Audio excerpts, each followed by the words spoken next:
Antes de começar a ouvir, há 45 segundos para ler a prova. Entre cada escuta, há um espaço de 10 segundos. Vai ouvir 2 vezes.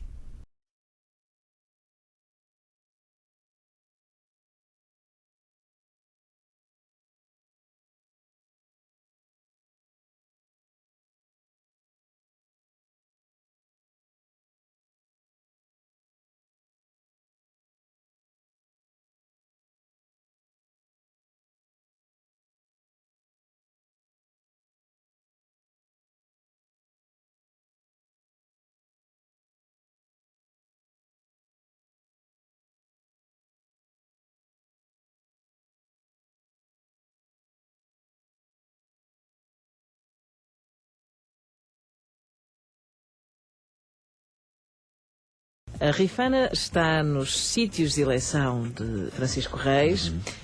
Porque nasceste lá? Nasci lá, nasci na casa que é da minha mãe, que ainda hoje lá vive. Nasci na própria casa, num quarto em que habitei durante muitos anos, e isso é praticamente impossível eu apagar e ficar dissociado dessa imagem, dos cheiros, da imagem, da comida, do afeto, de tudo, de toda a envolvência. Hoje em dia vais com frequência a Rifana? Vou uma vez por semana. Geralmente o domingo é o dia de eleição para juntar a família, para almoçarmos e para falarmos e para estarmos dentro do possível. Então, algumas vezes pode-se, outras vezes não se pode. Tem que ser feito dessa maneira.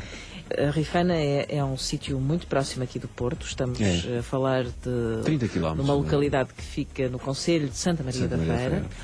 E é uma zona que foi já muito industrial, não é? Agora ao fecho de algumas empresas, as coisas estão... Mas ainda é o, digamos, o fator predominante no setor económico, não é? A indústria, principalmente a indústria do calçado. Do calçado, até porque tem uma grande cidade que vive basicamente à custa de calçado, que é São João da Madeira, não é? Fica ali mesmo também ao lado. Quando nós chegámos lá, eu e a Sónia Silva, descobrimos que a Rifana não é só isto, tem mais coisas. Quando chegámos lá, fomos descobrir uma outra terra com muitos anos de história e com história ligada à história de Portugal, naturalmente. Daí que Francisco Reis convida-te a vir descobrir, se calhar, uma outra Rifana que se calhar nem tu conheces. Vamos lá. A Rifana é uma das freguesias de Santa Maria da Feira. Entre o Douro e o Voga, esta terra antiga é também um lugar de passagem e de encontro de gente e de histórias, como estas que Dario Matos, presidente da Junta da Rifana, nos contou durante uma manhã em que o sol e a chuva fizeram o cenário do passeio. Francisco Reis, o convidado desta semana do Mil e Uma Escolhas, nasceu e viveu aqui em Arrifana e deixou as suas memórias nos ouvidos dos conterrâneos. Antiga e cheia de histórias, a freguesia da Rifana tem ainda hoje um lado rural, mas a indústria do calçado, da cortiça, do papel e da metalurgia ocupa a maior parte do território e da mão de obra. Estas terras de Santa Maria da Feira ainda conservam as suas memórias. É preciso saber encontrá-las nos monumentos e na voz da sua gente. E então, o que é que achaste desta viagem pela tua terra? Achei muito bonita e trouxe-me à memória coisas que eu já não as tinha esquecido, mas tinha-as guardadas.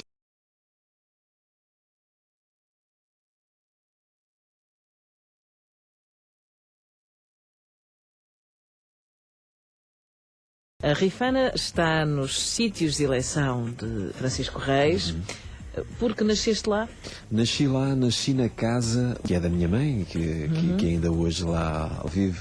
Nasci na própria casa, num quarto em que habitei durante muitos anos, e isso é praticamente impossível eu apagar e ficar dissociado dessa imagem, dos cheiros, da imagem, da comida, do afeto, de tudo, de toda a envolvência. Hoje em dia vais com frequência a Rifana? Vou uma vez por semana. Geralmente o domingo é o dia de eleição para juntar a família, para almoçarmos e para falarmos e para estarmos dentro do possível. Então, algumas vezes pode-se, outras vezes não se pode. Tem que ser feito dessa maneira. A Rifana é um sítio muito próximo aqui do Porto. Estamos a falar de 30 km, uma localidade que fica no concelho de Santa Maria da Feira.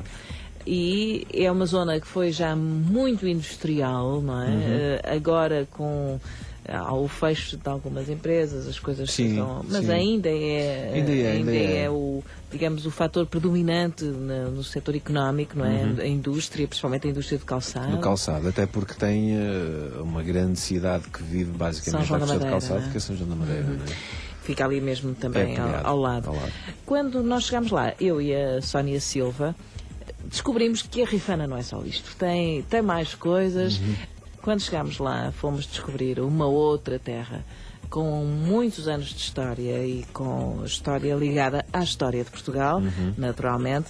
Daí que Francisco Reis convida-te a vir descobrir, se calhar, uma outra Rifana que se calhar nem tu conheces. Vamos lá. A Rifana é uma das freguesias de Santa Maria da Feira. Entre o Douro e o Voga, esta terra antiga é também um lugar de passagem e de encontro de gente e de histórias, como estas que Dario Matos, presidente da Junta da Rifana, nos contou durante uma manhã em que o sol e a chuva fizeram o cenário do passeio.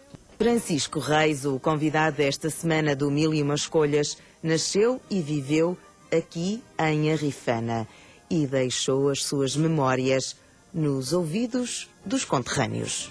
Antiga e cheia de histórias, a freguesia da Rifana tem ainda hoje um lado rural, mas a indústria do calçado, da cortiça, do papel e da metalurgia ocupa a maior parte do território e da mão de obra. Estas terras de Santa Maria da Feira ainda conservam as suas memórias. É preciso saber encontrá-las nos monumentos e na voz da sua gente. E então, o que é que achaste desta viagem pela tua terra? Achei muito bonita e trouxe-me à memória coisas que eu já não as tinha esquecido, mas tinha-as guardadas.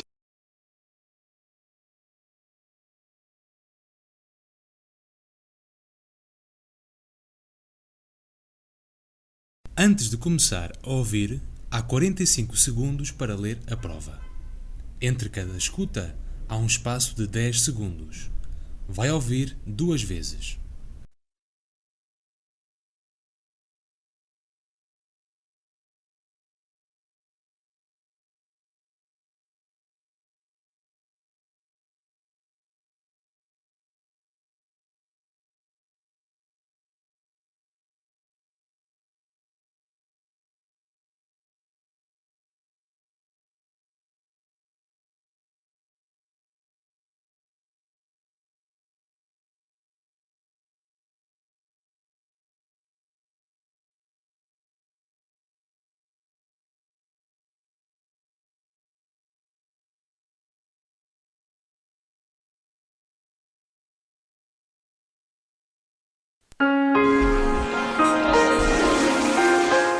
Em 2007 não foi um ano nada fácil para os portugueses.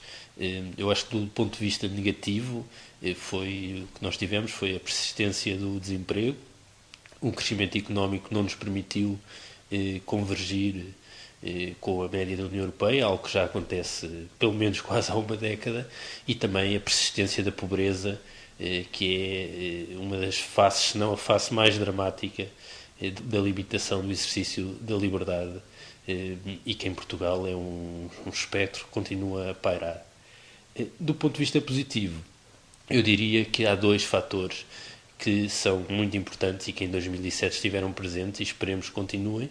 Um é a prioridade absoluta quase à disciplina orçamental e à consolidação das contas públicas, e um outro é a estabilidade política e institucional. Em 2008 nós podemos ter como objetivo aquilo que eu também acho que era um objetivo para 2007, que é evitar a pauperização sucessiva e progressiva da sociedade portuguesa.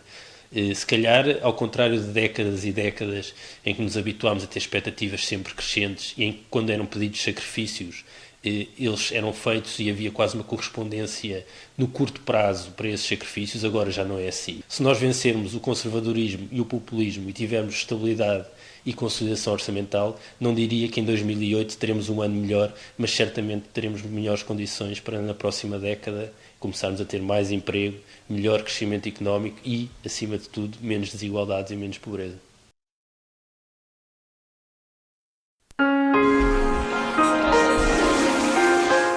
Em 2007 não foi um ano nada fácil para os portugueses. Eu acho que do ponto de vista negativo, foi o que nós tivemos foi a persistência do desemprego, um crescimento económico que não nos permitiu convergir com a média da União Europeia, algo que já acontece pelo menos quase há uma década, e também a persistência da pobreza, que é uma das faces, se não a face mais dramática da limitação do exercício da liberdade, e que em Portugal é um espectro que continua a pairar. Do ponto de vista positivo, eu diria que há dois fatores que são muito importantes e que em 2007 estiveram presentes e esperemos que continuem. Um é a prioridade absoluta quase à disciplina orçamental e à consolidação das contas públicas, e um outro é a estabilidade política e institucional. Em 2008 nós podemos ter como objetivo aquilo que eu também acho que era um objetivo para 2007, que é evitar a pauperização sucessiva e progressiva da sociedade portuguesa. Se calhar, ao contrário de décadas e décadas em que nos habituámos a ter expectativas sempre crescentes e em que, quando eram pedidos sacrifícios, eles eram feitos e havia quase uma correspondência no curto prazo para esses sacrifícios, agora já não é assim. Se nós vencermos o conservadorismo e o populismo e tivermos estabilidade e consolidação orçamental, não diria que em 2008 teremos um ano melhor, mas certamente teremos melhores condições para na próxima década começarmos a ter mais emprego, melhor crescimento económico e, acima de tudo, menos desigualdades e menos pobreza.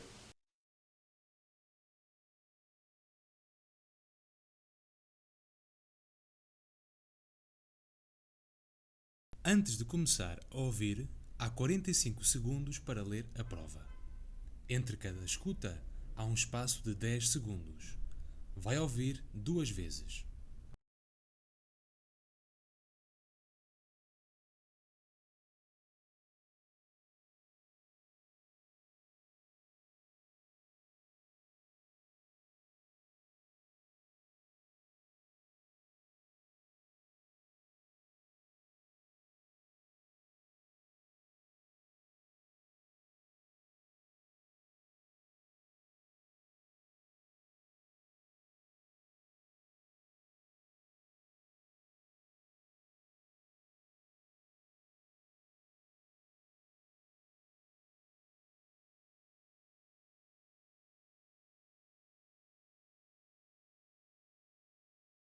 Uma equipa de investigadores do Instituto Gulbenkian de Ciência concluiu que, afinal, é possível erradicar a malária. Os cientistas sublinham a necessidade de reduzir de forma drástica o número de casos, um caminho fundamental para acabar com uma doença que mata mais de 1 milhão de pessoas todos os anos, Luís Soares. Reduzir os casos de malária para menos de 2%. Esta é a fórmula de começar a erradicação desta doença transmitida através da picada de um tipo de mosquito.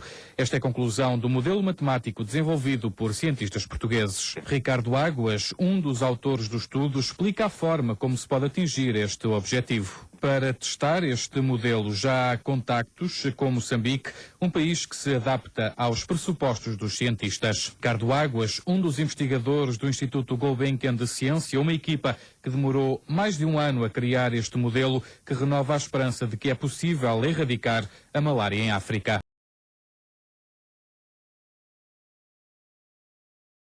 Uma equipa de investigadores do Instituto Gulbenkian de Ciência concluiu que, afinal, é possível erradicar a malária. Os cientistas sublinham a necessidade de reduzir de forma drástica o número de casos, um caminho fundamental para acabar com uma doença que mata mais de 1 milhão de pessoas todos os anos, Luís Soares. Reduzir os casos de malária para menos de 2%. Esta é a fórmula de começar a erradicação desta doença transmitida através da picada de um tipo de mosquito. Esta é a conclusão aplicação do modelo matemático desenvolvido por cientistas portugueses. Ricardo Águas, um dos autores do estudo, explica a forma como se pode atingir este objetivo. Para testar este modelo já há contactos com Moçambique, um país que se adapta aos pressupostos dos cientistas. Ricardo Águas, um dos investigadores do Instituto Gulbenkian de Ciência, uma equipa que demorou mais de um ano a criar este modelo que renova a esperança de que é possível erradicar a malária em África.